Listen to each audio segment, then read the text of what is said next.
আসসালামু আলাইকুম। আমি তোমাদের ক্ষুদ্র সঞ্চয় ভবিষ্যৎ গড়ি এই অধ্যায়ের 72 পৃষ্ঠার অধ্যায় নাম্বার 4 পড়াবো আজকে। অর্থাৎ তোমরা ক্লাস 8 এইটা কি করব? অধ্যায় নাম্বার হচ্ছে 4, ক্ষুদ্র সঞ্চয় ভবিষ্যৎ গড়ি, অর্থাৎ অল্প পুঁজিতে ভবিষ্যতের উন্নয়নের কথা বলতেছি। যে তাহলে কি বলা হচ্ছে যে ব্যবসার কথা বলা হচ্ছে, ঠিক আছে? তাহলে ব্যবসা ভিত্তিক ভাবে যদি জীবনযাপন করতে চাও তাহলে তোমাদের এই অঙ্কের সহায়তায় অনেক হিসাব নিকাশ তোমরা কভার করতে পারবে। এই জন্যই বলা হচ্ছে যে ক্ষুদ্র সঞ্চয় ভবিষ্যৎ গড়ি, ঠিক আছে? তাহলে এখানে একটা সূত্র আছে। কি আছে?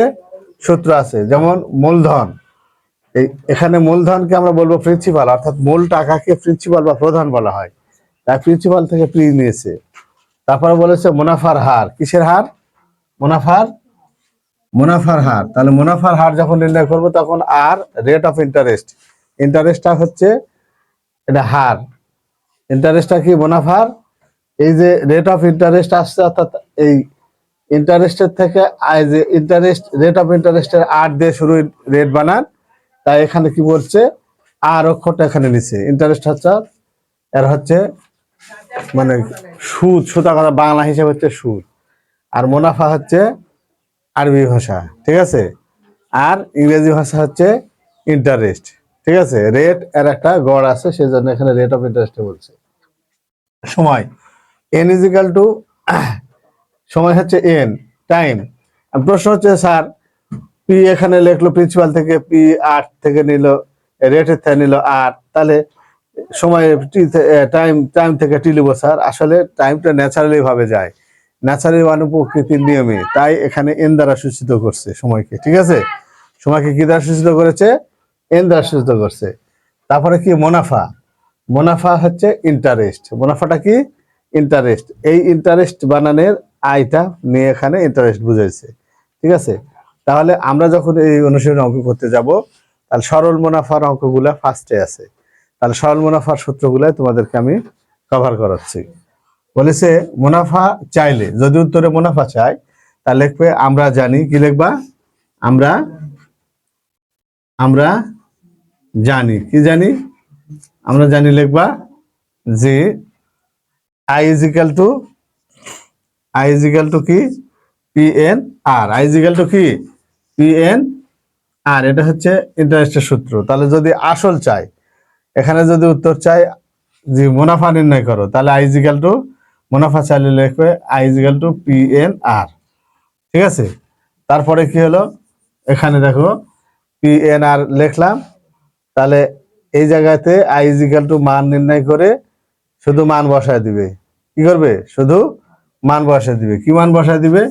পি এন আর আর যে অঙ্কের মান থাকবে সেই মান অনুসারে আয়ের মান, আয় এখানে থাকবে। পি এর মান যা কোশ্চিনে দেওয়া থাকবে, 1 নম্বর অঙ্কের বইয়ের আছে, সেই নিয়ম অনুসারে তুমি পি এর মান বসাবে, আর এন এর বসাবে, আর এর মান বসা দিবে। যদি ওই অঙ্কে যদি সময় চাই তাহলে সূত্র এইভাবে লিখবে, আমরা জানি I is equal to P N R, ঠিক আছে? কি লিখবো? P N R. তারপরে বা পি এন আর লেখে আই ওভারে পার করলাম। যার উত্তর চাইবে যে সূচকের, সেটা বামে রাখবে। তাহলে যেখানে সময় চাইছে, তাহলে এন ইজ ইকাল টু কি হলো? পি আর নিচে চলে গেল। কি হলো? পি আর নিচে চলে গেল। এখন যদি বলে হার নির্ণয় করো, কি বলে? হার নির্ণয় করো। তাহলে হার নির্ণয় করতে বললে কি করবে? ওই একই লিখবে, I is equal to P N R. তাহলে এখানে P N R is equal to কত? Interest I. তারপরে এখানে হার নির্ণয় করছে, আর সমান সমান আই ডিভাইড বাই কি হলো? পি, তার সাথে কি? এন। হার চাইলে সবসময় 100 দিয়ে ভাগ হবে। পরে যাই 100টা এর সাথে গুণ হয়ে যাবে। পরে এর সাথে কি হবে? I divide by P N গুণন, পরে 100টা নিচে কি হবে? গুণ হয়ে যাবে।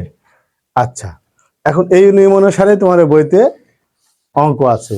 কি অঙ্ক আছে তোমার বইতে? দেখো পৃষ্ঠা নাম্বার 1 আছে। কত আছে? পৃষ্ঠা নাম্বার 1, অঙ্ক নাম্বার 1, উদাহরণ 1। আর পৃষ্ঠা নাম্বার হচ্ছে 76, উদাহরণ নাম্বার 1, পৃষ্ঠা নাম্বার 76। এই সূত্রেই অঙ্ক হবে। 2 নাম্বারও এই সূত্রেই অঙ্ক হবে, ঠিক আছে? 2 নাম্বার উদাহরণটাও এই সূত্রেই হবে। আর এই দুইটার নিয়মে আবার 3 নম্বর উদাহরণের অঙ্ক হবে, 4 নম্বর উদাহরণের অঙ্ক হবে, 5 নম্বর উদাহরণের অঙ্কটাও হবে। তাহলে এই নিয়মে যেহেতু আছে, তাহলে তোমাদের অনুশীলনীতে আমি চলে যাব। অনুশীলনীতে লেখা আছে 90 পৃষ্ঠা। কত পৃষ্ঠা? 90 পৃষ্ঠার 1 নম্বর অঙ্ক আছে, রাইস 35,000 টাকা 3 বছরের জন্য ব্যাংকে জমা রাখলো। রাইস একটা ব্যক্তি, রইস, ঠিক আছে। রইস কি করলো? যে 35,000 টাকা 3 বছরের জন্য ব্যাংকে জমা রাখলো। যদি সরল মুনাফার হার কত হয়? 7% হয়, তবে 3 বছর পরে রইসের কত টাকা মুনাফা হবে? তাহলে এটা তোর কি চাইছে? মুনাফা। তাহলে আমরা ফার্স্টে কি করব? রইসের, তাহলে আমরা শুরু করে দিব। এখানে বইতে দেওয়া আছে, তাহলে আমরা লিখবো দেওয়া আছে। কি লিখবো? দেওয়া আছে, ঠিক আছে। এইভাবে তোমরা আমার সাথে সাথে অঙ্কটা করতে পারবে। দেওয়া আছে কি? আসল। আসল কত টাকা? যে টাকা নিয়ে ব্যবসা শুরু হবে বা যে টাকা ব্যাংকে জমা রাখবে সেটা হচ্ছে আসল টাকা। পিতে প্রিন্সিপাল, আসল টাকা কত? 35,000। কত টাকা? 35,000 টাকা। তারপরে লেখা আছে দেখো 3 বছরের জন্য। কয় বছরের জন্য? 3 বছর। তাহলে 3 বছর মানে কি? সময় না? সময়। তাহলে n = কত? 3 বছর। কয় বছরের জন্য ব্যাংকে জমা দিল? 3 বছরের জন্য ব্যাংকে জমা দিল। দেওয়ার পরে যদি তার মুনাফার হার 7% হয়, দেখো মুনাফার হার, কার হার? মুনাফার হার কত? 7%। তাহলে মুনাফার হার R = 7-এর নিচে সবসময় 100, অর্থাৎ নিয়ম হার বললেই 100 দিয়ে ভাগ হবে। কি দিয়ে ভাগ হবে? 100 দিয়ে ভাগ হবে। তারপরে বলেছে মুনাফা কত? তাহলে আমরা কি করব? মুনাফা অর্থাৎ মুনাফা সমান বের করতে হবে, ওই জন্য মুনাফা = হর। তাহলে এখন লিখবা আমরা জানি, কি জানি? আমরা জানি কি সূত্র? আই বলেছে, ইন্টারেস্ট চাইছে, তাহলে I = PNR, তাই না? তাহলে এখানে I = P এর মান কত? 35। কত? 35,000 প্লাস n কত বছর আছে? 3 বছর। আর আর এর মান কত আছে? 7-এর 100। কত? 7-এর 100। তাহলে আমি কি কাটবো? এটা কাটলাম, এটা কাটলাম, তাহলে দুটো শূন্য কাটলাম। তাহলে এগুলো সবগুলা সংখ্যা যদি আমরা কি করে দিই? গুণ করে দিই, তাহলে একটা উত্তর চলে আসবে। আর সেটাই হবে কি? ইন্টারেস্ট। তাহলে বুঝতে পারছো বিষয়টা?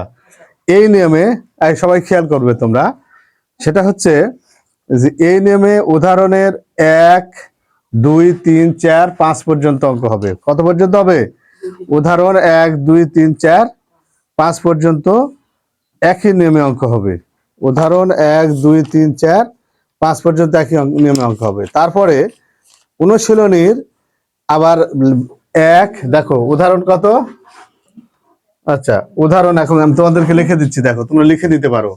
উদাহরণ 1 থেকে 5 পর্যন্ত একই নিয়ম। তারপরে আবার অনুশীলনী কত? 1 থেকে 4 পর্যন্ত একই নিয়ম। তারপরে আবার কত? 6, তারপরে তোমার 8, 9, 10 একই নিয়মে অঙ্ক হবে। তাহলে তোমরা যদি মাত্র 2টা অঙ্ক যদি একটা অঙ্ক যদি করা থাকে, তাহলে তোমাদের কয়টা অঙ্ক হওয়া সম্ভব? এখানে আছে কয়টা? 5টা, 6টা, 7টা, 8টা, 9টা, 10টা, 11টা, 12টা, 13টা অঙ্ক হয়ে যাবে। তাহলে একটা অঙ্ক যদি তোমরা বুঝো, কয়টা অঙ্ক হবে? 13টা অঙ্ক হয়ে যাবে। তাহলে এই 13টা অঙ্ক তোমরা সুন্দর করে করবা। করার পরে শেষ হওয়ার পরে সামনের দিন আমি চক্রবৃদ্ধি মুনাফার অঙ্ক করাবো আর চক্রবৃদ্ধি মূলধনের অঙ্ক করাবো, ঠিক আছে? তাহলে এই পর্যন্ত অঙ্ক যে করা হলো, এই অঙ্কগুলা তোমরা সুন্দর করে দেখবা। আজকের মতো এখানে শেষ করলাম। সামনের দিন আবার তোমাদের অঙ্ক করাবো, ঠিক আছে? আচ্ছা, সি এগেন।